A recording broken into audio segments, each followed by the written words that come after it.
प्रशासकाचा काळ गेलेला आहे आणि ते थोडं जर स्पष्ट बोलायचं असलं, प्रचंड अनागोंदी, प्रचंड कार्यवाहीमध्ये प्रशासन अगदी ढिम्म. आणि थोडं स्पष्ट जर मला छत्रपती संभाजीनगर जिल्हा परिषदेच्या बाबतीत जर बोलायचं राहिलं तर वेगवेगळ्या खात्यामध्ये मोठ्या अधिकाऱ्यांकडून करप्शनचे प्रकरण यामध्ये झाल्याचं आढळलेलं आहे आणि त्या निमित्ताने ही बैठक आजची घेण्यात आली होती. सर्वप्रथम शिक्षण खात्याकडनं आम्ही सुरुवात केली आणि शिक्षण खात्यामध्ये आता आम्हाला अधिकाऱ्यांनी शब्द दिलाय, डायरेक्ट ऍक्शनवर आपण आलेलो आहोत. त्याचं कारण असं आहे की जे काही एकूण विद्यार्थी असतात त्यापैकी ज्या अध्यापनामध्ये ते पारंगत पाहिजे, किमान सांगतोय मी, किमान म्हणजे 100च्या 100 विद्यार्थी ज्या किमान गोष्टीमध्ये पारंगत पाहिजे. समजा आता पहिलीचा मुलगा आहे तर त्याला 1 ते 10 बोलता आलं पाहिजे, इतकं साधं आहे. दुसरीचा मुलगा आहे त्याला किमान इतके पाडे यायला पाहिजे किंवा त्याला अ ब कड काय असेल ते ज्या काही आपण ठरवून दिलेल्या बाबी आहेत त्या मिनिमम त्यांना यायलाच पाहिजे. ही वस्तुस्थिती इथे नाही आणि म्हणून आज आंबेलोळ, आसेगाव, सगळीच माझ्या गावामध्ये परिस्थिती अशी आहे की 25 ते 30% विद्यार्थी सुद्धा त्याच्यामध्ये पारंगत नाही. विषय मी जो इतक्या वर्षापासून सांगत होतो की शिक्षक मुख्यालयी राहायला पाहिजे, त्याचं कारण तेच होतं की जर समजा आता एक उदाहरण सांगतो मी, आंबेलोळ एकूण विद्यार्थी 129 आहे, सरासरी वाचन स्तरामध्ये 8, लेखन सरासरीमध्ये 9, संख्या ज्ञानामध्ये 9, संख्यावरील क्रियामध्ये 10, असे फक्त 36 मुलं त्याच्यामध्ये व्यवस्थितरित्या पारंगत आढळले. जे ज्या विषयात पारंगत नाहीत त्यांचे एक्स्ट्रा क्लासेस शिक्षकांनी घेऊन 2 बाबी, एकतर चालत्याच शिक्षणामध्ये इतका बोऱ्या वाजला नाही पाहिजे, तो आज पुराव्यानिशी सिद्ध झालेला आहे. सर्व रेकॉर्ड महिन्यावाईज मी घेतलेले आहे आणि दशा अशी आहे की शिक्षण विभागाचे प्रचंड म्हणजे अतोनात दुर्लक्षामुळे आमचे विद्यार्थी आणि आमच्या पिढ्या अक्षरशः बर्बाद झालेल्या आहेत. म्हणून आज सीओ मॅडमनी हे मान्य केलंय की ज्यांच्याकडून वेळोवेळी अध्ययन स्तरामध्ये डेव्हलपमेंट झालेली नाही त्यांना हुडकून काढून, म्हणजे शिक्षक, केंद्रप्रमुख, विस्तार अधिकारी, बीओ आणि पर्यायाने एज्युकेशन ऑफिसर सुद्धा, माझा सर्व रोष मॅक्सिमम जवळपास 4थं वर्ष इथं एज्युकेशन ऑफिसर मॅडमला इथे असताना त्यांच्या कार्यकाळामध्ये शिक्षणाचा स्तर प्रचंड खालावलेला आहे आणि त्यांना वेळोवेळी सांगून सुद्धा काहीही झालेलं नाही. म्हणून मी आज पुराव्यानिशी हे सांगितलंय की त्यांच्यावर आणि संबंधित खात्यातील जे अधिकारी असतील, मग ते बीईओ असतील, विस्तार अधिकारी असतील किंवा केंद्र प्रमुख असतील आणि नॅचरली शिक्षक असतील, बऱ्याच जणांवर FIR सुद्धा टाकावी लागणार आहे. त्यामध्ये त्यांनी खोटे डॉक्युमेंट्स लावून बरेच गैरव्यवहार सुद्धा केलेले आहेत. करिता ह्या बाब मी निदर्शनास आणून दिल्या आणि त्या पद्धतीने कार्यवाही आता करण्याचं माननीय सीओ मॅडमनी मान्य केलेलं आहे. मग नंतर असेच आम्ही ग्रामपंचायतच्या बाबतीमध्ये विषय घेतले, ग्रामसेवकांच्या बाबतीमध्ये विषय घेतले. ग्रामसेवक ज्याला आपण आता ग्रामपंचायत अधिकारी म्हणून नेमतो, म्हणजे संबोधतो ते, आणि व्हिडिओ हे सुद्धा त्यांचे 1 ते 33 रजिस्टर बरोबर ठेवत नाही, काम करत नाही. ग्रामसेवकाचं इतकंच काम नाही की गावात कार्यालयात गेलं नमुना नंबर 8 दे किंवा फक्त काय म्हणतात 14 वित्त आयोगाचा पैसा खर्च कर, इतकं नसतं. गावातली पाणी व्यवस्था किंवा कचरा व्यवस्थापन हे सगळं त्यांनी करावं. दिवसभर गावात राहून आणि मुख्यालयी मुक्कामी राहून त्यांना सुद्धा कंपल्शन करण्यात आलेलं आहे. जे तसे आढळणार नाही त्यांच्यावर सुद्धा कार्यवाही करण्याची ही त्यांनी आपल्याला शब्द दिलाय.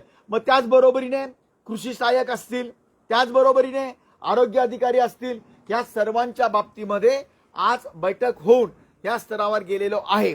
मी या मुख्यालयी राहण्याचा शेवट असा करतो की आम्ही एक ॲप डेव्हलप केलेला आहे त्या ॲपवर आमचे जवळपास माझ्या मतदारसंघातले 1500 अधिकारी यांच्या मोबाईलवर तो ॲप आम्ही डाउनलोड करतोय। आता त्यांनी मुख्यालय सोडलं की माझ्या कार्यालयामध्ये डॅशबोर्डला ताबडतोब कळेल। मॅडम दुसऱ्या दिवशी इथे त्यांच्या म्हणजे आम्ही व्यवस्था करतोय, जिल्हा परिषदलाही कळेल, दुसऱ्या दिवशी त्यांना नोटीस जाईल। जर त्यांनी 3दा सांगून सुद्धा जर गैरहजर राहिला म्हणजे त्या गावात मुक्कामी राहिला नाही, कारण दिल्यानंतर योग्य कारण नसेल तर त्यांनी परवानगी घेतली आणि ती परवानगी मान्य केली वरिष्ठांनी, ते सोडून जर सातत्याने 3 ते 4 वेळेला तो मुख्यालयी राहिला नाही तर त्यांच्यावर सस्पेन्शनची कारवाई, सस्पेन्शनच्या कारवाईनंतर पुन्हा 4-5 वेळेला त्यांनी ऐकलं नाही तर त्याला टर्मिनेशन करावं लागेल, त्या अधिकाऱ्यांना घरी जावं लागेल। इथपर्यंतचा डॅशबोर्ड आम्ही तयार केलाय, त्याच्यामध्ये सगळ्या व्यवस्था आहेत। कोण कुठे आम्हाला त्यांच्या प्रायव्हसीशी काही घेणं देणं नाही। आम्ही IT ऍक्ट प्रमाणे तो ॲप डेव्हलप करून या जिल्हा परिषद करता मी माझ्या मतदारसंघामध्ये त्याच्यामध्ये तलाठी, बँक अधिकारी सगळेच घेणार आहे। पण आज जिल्हा परिषदमध्ये आम्ही दोन्ही पंचायत समितीचे ठराव घेऊन तो ॲप लागू करतोय। पुढच्या 15 दिवसाच्या आत फुल फ्लेज मध्ये तो ॲप आमच्याकडे सुरुवात होईल अशी आम्ही सर्व प्रयत्न करतोय।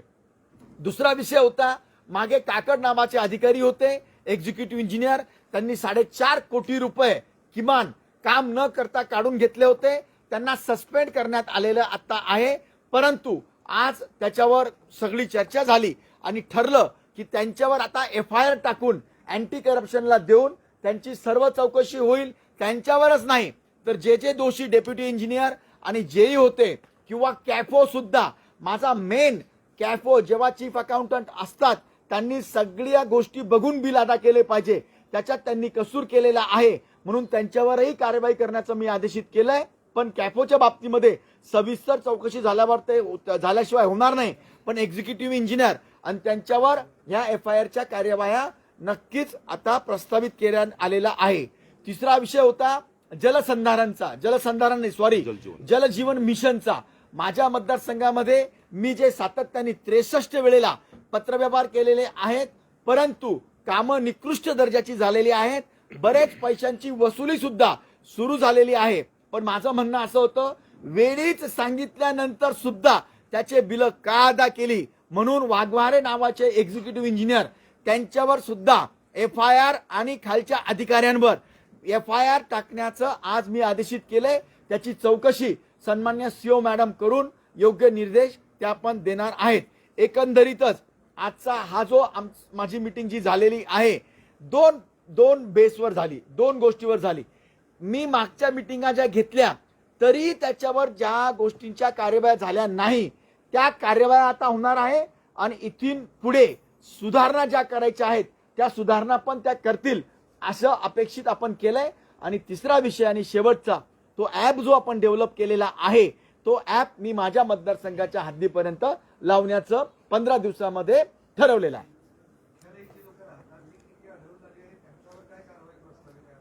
सॉरी मुख्यालय हां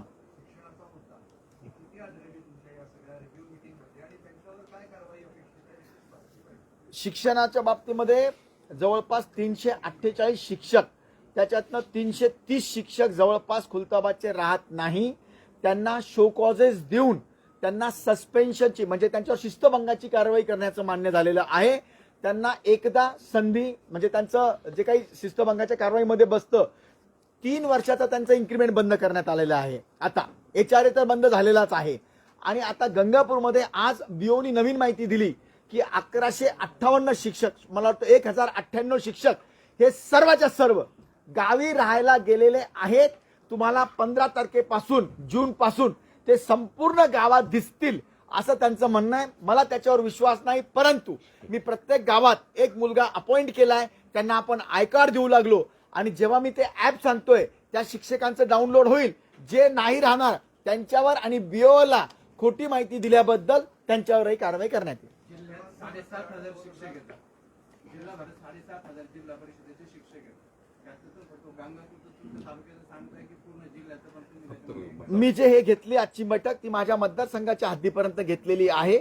मी माझ्या मतदारसंघातले शिक्षक, ग्रामसेवक, कृषी सहाय्यक आता तलाठी महोदयांचं मी कलेक्टर महोदयांकडे बैठक घेणार आहे, परंतु जिल्हा परिषदच्या अखत्यारीत येणारे सर्व कर्मचारी अधिकारी माझ्या मतदारसंघाच्या हद्दीपर्यंत मी तो ऍप डेव्हलप करून त्यांना घेणार आहे. काकड्यांचं प्रकरण 2024 मध्ये उघडलं. 4.5 कोटी रुपये तुम्हाला त्या अपहार झाला होता. तेव्हापासून आतापर्यंत कारवाई अपेक्षितच आहे आणि ते 4.5 कोटी जे उचलले ते कुठे गेले? एकदम बरोबर, तोच विषय आम्ही मीटिंगमध्ये घेतला. मी सांगितलं ते 4.5 कोटी आजपर्यंत खजिन्यामध्ये जमा व्हायला पाहिजे होतं. ज्यांच्यामुळे ते झाले नाही त्यांच्यावरही कार्यवाही प्रस्तावित झाली पाहिजे. कारण बघा, दोन गोष्टी वेगळ्या आहेत. MCSR प्रमाणे किंवा बाकीच्या नियमाप्रमाणे डी होणं म्हणजे त्याच्या नोकरीचा विषय आहे, पण इकडे FIR होऊन त्याच्यावर कार्यवाही होऊन तो पैसा वसूल व्हायला पाहिजे, त्यांच्या प्रॉपर्टी जप्त झाल्या पाहिजे. तोच मी विषय आज सांगितला आणि त्यांच्यावरही FIR टाकण्याचं त्यांनी कबूल केलंय. 4.5 कोटी रुपये खाऊन कोणी वर्ष दीड वर्ष अगदी निवांत राहत आहे, काहीही होत नाही, हे दुर्दैवी म्हणावं लागेल. अगदी दुर्दैवी आहे आणि त्यांनी ती कारवाई केली पाहिजे होती. आज कॅफो स्वतः नव्हते, डेप्युटी कॅफे होते आणि म्हणून मी त्यांना आदेशित केलेलं आहे की ते पैसे ताबडतोब वसूल त्यांनी सांगितलं त्यांच्या प्रॉपर्टी जरी असतील त्या जप्तीच्या पण आम्ही परवानग्या घेऊया. आणि कारण आता काही सिद्ध करायचं राहिलं नाही. तिथं आम्ही प्रत्यक्षात गेलो, रस्त्यावर कामं नव्हती झाली, त्या एक्झिक्युटिव्हनी मागच्याच वेळेला मान्य पण केलं की हो आम्ही ते पैसे उचलले, हे सगळं झालेलं आहे. म्हणून ते पैसे आपल्या तिजोरीमध्ये जमा झाले पाहिजे. शाळांच्या निकालांच्या बाबत बोलणं झालं तर काय आहे स्थिती शाळांच्या निकालाची? 0% निकाल. जवळपास आपल्या जिल्ह्यामध्ये 623 शाळा किमान त्याच्या या 0% निकाल हा आलेला आहे. बऱ्याच स्कॉलरशिपमध्ये त्या म्हणजे त्यांनी ऍडमिशन घेतल्या, बरेच फेल झाले. एकंदरीतच काय आहे, नुसतं स्कॉलरशिप नाही, जो स्तर आहे अध्ययनाचा म्हणजे अध्यापनाचा तो खालावलेला आहे. दर्जेदार शिक्षण मिळत नाही. आता आपण काय करू शकतो तर TET परीक्षा झाली. TET परीक्षामध्ये त्यांना 3 वर्षाचा चान्स आहे. काही लोकांनी दिली, काही लोक आता देऊ लागलेले आहेत. पण TET झाल्यानंतर सुद्धा आम्ही ठरवलं की त्या शिक्षकांच्या पण आम्ही कमिशनर महोदयांना सांगून, जसं मागे पण आपण परीक्षा घेतल्या होत्या तशा पण परीक्षा घ्यायच्या आहेत. आणि सिंपल आहे, आता या मुलांना जे आता त्यांचे निकाल आलेत माझ्याकडे फेब्रुवारी जानेवारी प्रत्येक महिन्याचे, म्हणजे ते शिक्षक आता त्यांच्यावर आम्ही कार्यवाही करावं इतके रिझल्ट माझ्याकडे आलेले आहेत. म्हणून बियोंना त्यांचे दर 15 दिवसाला मी आढावा घेईल. 3 महिन्याला त्यांच्यावर काय कार्यवाही झाली त्याच्यावर मी काम करेल. जल जीवन मिशन मध्ये 63 कामं खुलताबादची होती आणि 100 काही कामं गंगापूरची होती. त्याच्यापैकी 80% कामं ही जल जीवन मिशनची अक्षरशः बरबटलेली निकृष्ट दर्जाची ही म्हणजे अधिकाऱ्यांनी पण मान्य केलेलं आहे. रिकव्हरी करता माझं रिकव्हरी वगैरे ठीक आहे, पण ते काम पूर्ण झालं पाहिजे. त्याकरता नवीन निधी शासनाने ती रिकव्हरी वगैरे ते करत राहतील, पण ती कामं पण झाली पाहिजे. कारण की माझा गंगापूर तालुका मी असा घेतलाय मुद्दा, मी गंगापूर वैजापूर दोन्ही घेतले होते की त्याला गोदावरीवरनं पाणी घेऊ लागलो आपण. आणि हे जेव्हा गावात येईल तेव्हा कामं बरोबर नसतील तर त्यांना पाणी मिळणार नाही.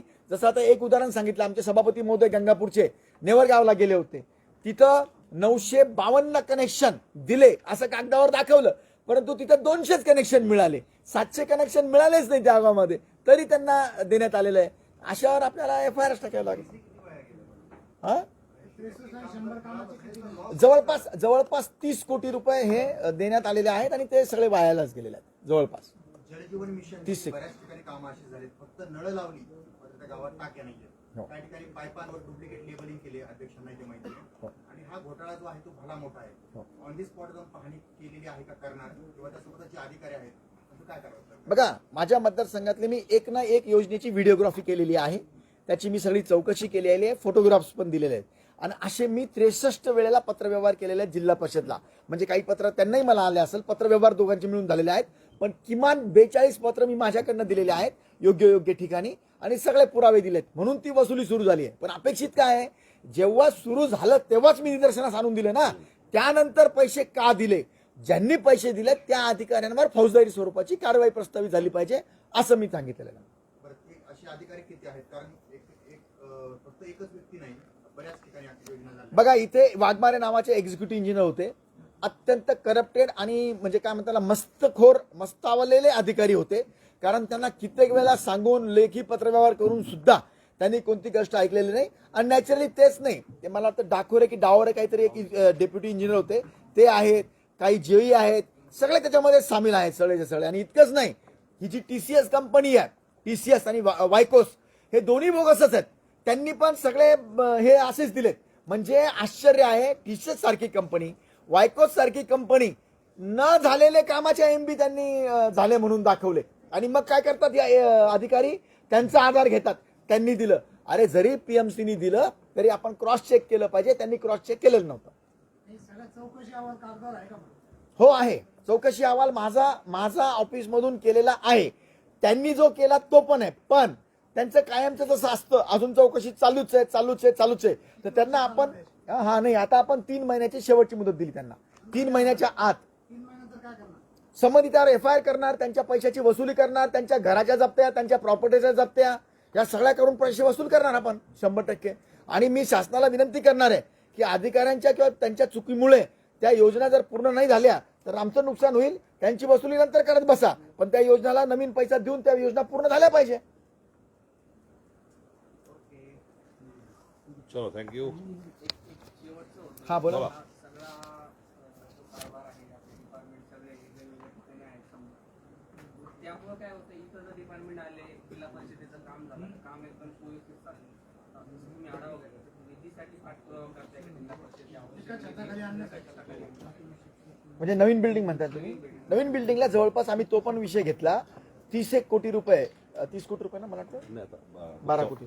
हा 14.5 कोटीची मागणी. हा 14.5 कोटी, सॉरी 30 कोटी नाही, 14.5 कोटी रुपये फर्निचर वगैरे सर्व लागणार आहेत. तर सन्माननीय अध्यक्ष महोदयांनी, सभापती महोदयांनी ठरवलंय. मग ते अगोदर भेटलेत, परंतु सन्माननीय मुख्यमंत्री महोदयांकडे ते जाणार आहे. मला नाही वाटत की मुख्यमंत्री महोदय अशा गोष्टीला ताबडतोब ते निर्णय घेतातच, याच्यामध्ये काही अडचण येणार नाही. तर मला वाटतं ह्या महिनाभरामध्ये तो निधी आपल्याला तत्वता मंजुरी होईल, मग बाकीचे फॉर्मॅलिटी होऊन ते मंजुरी होईल. मी तुमच्या लेवलला काही पाठपुरावा हो म्हणजे 100% करणार आहे, 100% करणार आहे. अध्यक्ष आमच्या अपेक्षा काय आहे, त्यांनाच CM साहेब होच म्हणतील 100%, कारण की त्यांचं पण हे राहिलं पाहिजे. त्यांना पण ते देतील.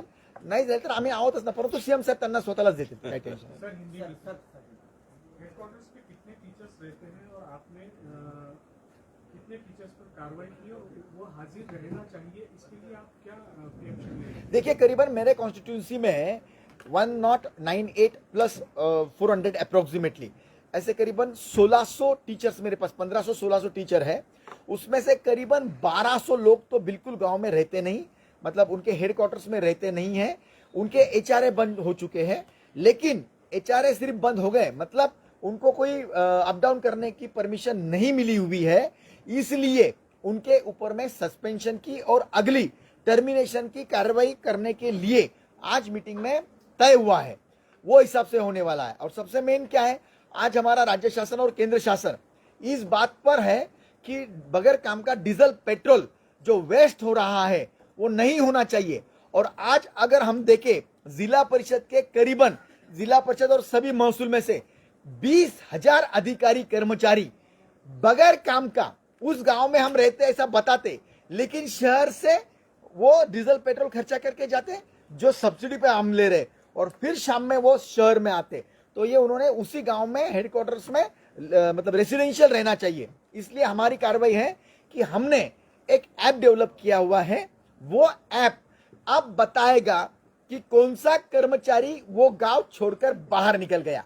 उसकी प्राइवेट लाइफ से हमें कोई लेना देना नहीं है, लेकिन जो पेरीफेरी जियो टैगिंग हम करने वाले हैं, वो ज्योग्राफिकल एरिया में अगर वो नहीं रहा तो यहां से उसकी ऊपर कार्रवाई होगी. हमारे पास में प्रूफ रहेगा. बावजूद उसके हमने हर गांव में एक बच्चा, उनको हम आई कार्ड दे रहे हैं हमारी तरफ से, वो भी इन सारे अधिकारियों पे, मतलब सिर्फ शिक्षक पे, ग्राम सेवक पे नहीं, तलाटी है, कृषि सहायक है, MSCB का इंजीनियर है, PWD का इंजीनियर है, जहां जहां वो होना अपेक्षित है वहां पर वो रहेंगे. ऐसी व्यवस्था हम कर रहे हैं. डिस्ट्रिक्ट के स्कूल के रिजल्ट बिल्कुल मतलब दूसरे भाषा में बकवास आए हुए, बहुत कम आया हुआ है. उसकी वजह वही है जो मैं बार बार बोल रहा हूं कि टीचर्स लोगों ने गांव में रहना, ये क्यों है, जैसा दूसरी में से तीसरी में बच्चा गया तो तीसरी में निपुण भारत बोल के उसका एग्जाम लिया जाता है. मतलब दूसरी में से तीसरी कक्षा में जब वो जाता है तो वो कम से कम 90% अच्छा बच्चा वहां जाता है. तीसरी कक्षा में जाने के बाद पहले महीने में दूसरी की एग्जाम ली जाती है. वो 90% आना ही चाहिए, 1-2% इधर उधर, वो वापिस 20-30% पे आता है. मतलब टीचर लोग झूठा रिपोर्ट दे रहे हैं. इसकी एक्शन वो रिपोर्ट के हिसाब से हम ले रहे हैं. उनको गांव में रहकर, हेडक्वार्टर में रहकर, ये जो बच्चों को नहीं आता उनके एक्स्ट्रा क्लासेस लेकर, रूल है वैसा, वो हिसाब से उनको अगली कक्षा में जाने से पहले अच्छा निपुण करना चाहिए, मतलब उनको स्कॉलर करना चाहिए। वो करने के लिए हम अभी हमारी खुद की भी व्यवस्था उस पर लगा रहे हैं। सर वालू प्रशासक राज में लगभग केंद्र और राज्य के सभी योजनाओं में यहाँ पर घपला हुआ है, ऐसा आपने कहा है। 60% जिला परिषद बोगस और करप्टेड हो चुकी है। क्या ये सबकी विकेटें गिरेंगी? आप सबको सस्पेंड करेंगे? 100%। मैं अभी जो प्रशासक काल था उसमें जो भी इवन सीओ भी, मतलब अभी तक के जो मेरे ख्याल से अंकित जी थे, उनके कार्यकाल में कुछ हुआ ऐसा मुझे नजर में नहीं आया, लेकिन उनके पहले के सीओ में मुझे अक्षरशः बिल्डिंग की रिपेयरिंग हो, नए बिल्डिंग्स हो, नए रास्ते हो, इसमें बहुत बड़े घपले, मतलब मैंने वो सीओ मिस्टर मीना, इनको राइटिंग में इनके नाम के साथ लेटर देने के बावजूद भी उन्होंने रुकाया नहीं, उल्टा मुझे तो ऐसा लग रहा है कि मेरे लेटर्स का उन्होंने मिसयूज कर करप्शन कर ये व्यवस्था चलाई है। इसलिए अब मैं प्राइवेटली इंजीनियर और इन कैमरा ये बातों की चौकसी करने वाला हूं, डिस्ट्रिक्ट की भी चौकसी करने वाला हूं, जहां जहां पे भी ऐसे घपले हुए, और उन पे 100% कार्रवाई मैं करूंगा। इतनी बड़ी बैठक आज आपने रखी थी, कुछ अधिकारियों ने हंसी मजाक में टाल दिया बात, पता नहीं है, सब आगे। इन्फॉर्मेशन लेके बोलता हूँ, इधर से दिलगिरी व्यक्त होती है। हर बार मीटिंग में यही हो रहा है सर, कुछ कार्रवाई नहीं हो रही। आज के जैसी मीटिंग सीरियस कभी नहीं हुई, बहुत सीरियस मीटिंग हुई। सब अधिकारियों ने कुछ रहते हैं वैसा, एक दो लोगों ने वैसी हंसी मजाक की होगी, मैं उस बात को नकारता नहीं, लेकिन आज सब अधिकारियों को ख्याल में आया हुआ है। उन्होंने, मैंने जब लेटर दिया इनको 10 दिन पहले, तब से ही पूरी व्यवस्था करके पहले ही उनको बता दिया था। मुझे लगता है आने वाले 3 महीने में अच्छा डेवलपमेंट दिखेगा। अगर नहीं दिखेगा तो मेरा काम है, मैं कार्रवाई उनसे करवा के लूंगा। सर वालूस का एक मामला है सर, वहाँ पर आपके कार्रवाई के लिए, जांच के लिए 4 पत्र शिक्षण अधिकारी मैडम को दिए हुए हैं, नजमा प्राथमिक और गोदावरी मामला, लेकिन कोई कार्रवाई नहीं हो रही। वो बात सही है, नजमा के नाम से जिनको परमिशन नहीं है उनके ऊपर भी वो सर्टिफिकेट या फिर गोदावरी के नाम से टीसी दी गई हुई है, उनके नाम से एक्स्ट्रा शिक्षकों की टीचर्स की परवानगी ली गई है। उसका रिपोर्ट तांदले मैडम बोल के है, उन्होंने बताया कि जो कंप्लेंट थी उसमें तथ्य है, 50% के ऊपर उस पर कार्यवाही प्रस्तावित हो चुकी है, और वो कार्यवाही उसमें मतलब इम्प्लीमेंटेशन होगा। ओके। Thank you.